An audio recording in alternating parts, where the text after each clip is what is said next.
ضلع ملکاجگری کے قطب اللہ پور میں غیر قانونی تعمیرات کے خلاف آج صبح سے ہیڈرا کی انہدامی کارروائیاں جاری ہیں۔ ہیڈرا کے مطابق ریاستی مالیاتی کارپوریشن کو الاٹ کردہ 300 ایکڑ سے زائد سرکاری اراضی پر غیر قانونی تجاوزات کے خلاف یہ کارروائیاں کی جا رہی ہیں۔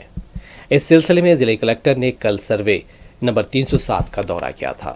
تفصیلات کے مطابق تقریباً 4,500 کروڑ روپے کی سرکاری اراضی پر غیر قانونی تجاوزات قائم تھیں، جس کے خلاف یہ کارروائیاں کی جا رہی ہیں۔ آج صبح سے ہیڈرا کی جانب سے یہ کارروائیاں انجام دی جا رہی ہیں۔ انہدامی کارروائی کے موقع پر بڑی تعداد میں پولیس فورس کو تعینات کیا گیا ہے۔ آج صبح سے یہ انہدامی کارروائیاں انجام دی جا رہی ہیں، جس سے مقامی افراد میں بے چینی پائی جاتی ہے۔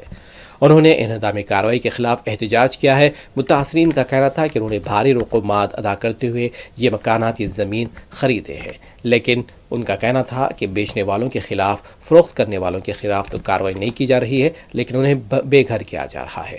عوام اس کارروائی سے پریشان بتائے جا رہے ہیں۔ بھاری پولیس فورس تعینات کی گئی ہے۔